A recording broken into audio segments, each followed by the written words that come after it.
नमस्कार मुलांनो, कसे आहात? कसं चाललंय शिबिर? मस्त ना?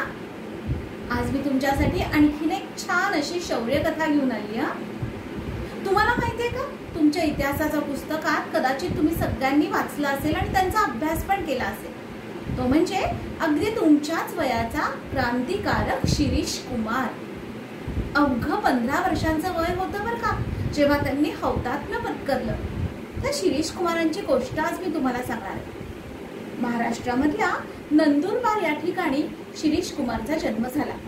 28 डिसेंबर 1926 हा तो पवित्र दिवस, ज्या दिवशी या अतिशय महान अशा मुलाचा जन्म झाला। शिरीष कुमार हा आधीपासूनच खूप चळवळ्या म्हणजे काय माहितीये, ऍक्टिव्ह। नेहमी त्याला प्रत्येक गोष्टीमध्ये खूप कुतूहल असायचं। प्रत्येक गोष्ट कशी काय चौकस पद्धतीनं तो नेहमी सगळे विचारून घ्यायचा। त्याच्या बरोबरचे जे मित्र होते ते मित्र सुद्धा असेच होते बरं का। आणि मग जेव्हा घरामध्ये, आजूबाजूला, समाजामध्ये जेव्हा वेगवेगळ्या ठिकाणी कोणीतरी इंग्रज नावाचे आपल्याकडे आहेत आणि ते आपल्यावर खूप अन्याय करतायत आणि ते आपल्या भारतातनं गेले पाहिजेत, हे कुठेतरी त्याच्या मनात पक्क ठसत गेलं। आणि 1942 मध्ये जेव्हा महात्मा गांधींनी चले जाव ही जी चळवळ सुरू केली, ही चळवळ म्हणजे भारतीय स्वातंत्र्य लढ्यामधला अंतिम म्हणजेच अगदी शेवटचा टप्पा होता। यामध्ये महात्मा गांधींनी सांगितलं होतं, करो या मरो, डू ऑर डाय। मग स्वातंत्र्य मिळवता आपल्याला मरण आलं तरी चालेल असा संदेश सगळ्या भारतीयांना महात्मा गांधींनी दिला होता। हा शिरीष कुमार तुमच्याच एवढ्या वयाचा। मुलांनो, तुम्ही सुद्धा कसे आहात? जर तुम्ही संभाजी महाराजांची गोष्ट ऐकलीत, शिवाजी राजांची गोष्ट ऐकलीत, तर तुम्हालाही तसंच व्हावंसं वाटतं की नाही? झाशीची राणीची गोष्ट ऐकली की तुम्हाला वाटतं मी पण झाशीची राणी व्हावं, तसं शौर्य मी काहीतरी गाजवावं। अगदी तसाच होता शिरीष कुमार। जेव्हा महात्मा गांधींनी क्विट इंडिया मूवमेंट म्हणजेच चले जाव ही चळवळ सुरू केली, तेव्हा शिरीष कुमार सुद्धा अतिशय भारला गेला आणि त्याने ठरवलं की मी सुद्धा काहीतरी माझ्या देशासाठी करणार। या ब्रिटिशांना आपल्या भारतातून घालवलंच पाहिजे आणि आपली मातृभूमी, आपला भारत देश हा स्वतंत्र झालाच पाहिजे। काय करता येईल मला त्यासाठी? रात्रंदिवस शिरीष कुमार तळमळत असे। त्याच्या मित्रांबरोबर त्याची नेहमी हीच चर्चा झाली। बघा कसं असतं, या वयातली मुलं क्रिकेट, खेळ आणि आत्ताची मुलं मोबाईल, सिनेमा, टीव्ही याच्यामध्ये वेळ घालवतात। एकमेकांशी गप्पा मारतात, हा गेम कधी खेळूया, तो गेम कधी खेळूया आणि मग आपण काय शेअर करूया, चॅटिंग करूया।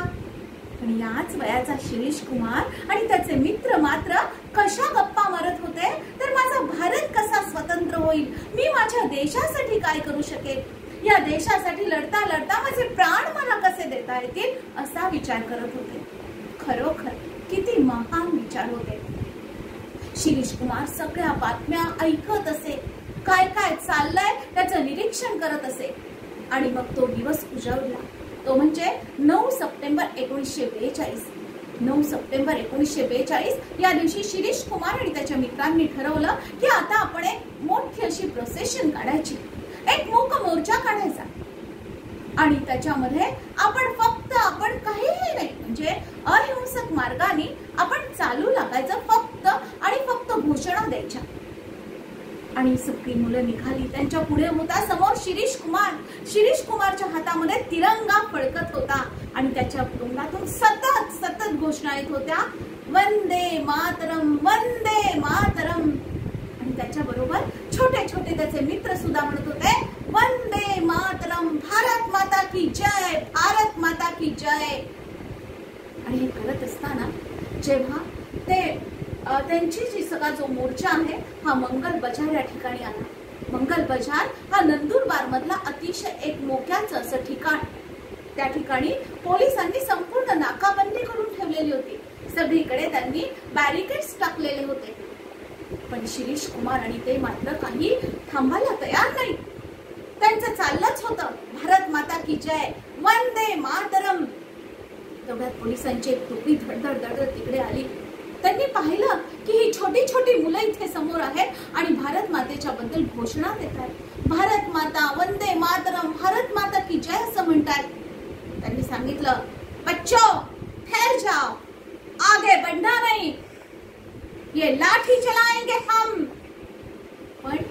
पण शिरीष कुमार आणि त्याचे मित्र जरा सुद्धा हटले नाही की घाबरले नाही, कारण ते शूरवीर होते आणि त्यांच्या मनामध्ये फक्त एक आणि एकच इच्छा होती, आणि ती म्हणजे माझी भारत माता या गुलामगिरीच्या शृंखलांमधनं मुक्त झाली पाहिजे.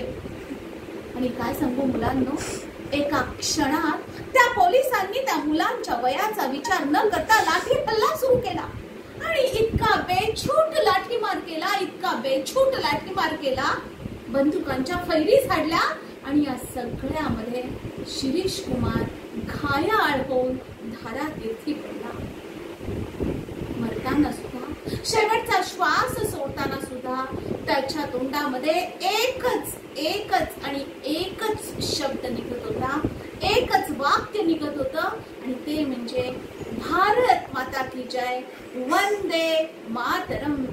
आणि या शिरीष कुमार बरोबरच अनेक जण, जसं धनसुखलाल वाणी किंवा लालदास यासारख्या अनेक छोट्या छोट्या मुलांचे सुद्धा प्राण गेले. खरंच धन्य हे क्रांतिकारक, धन्य शिरीष कुमार, धन्य त्याचे सगळे सवंगडी की ज्यांनी आपल्या देशासाठी, आपल्या भारत भूमीसाठी आपल्या प्राणांचा त्याग केला.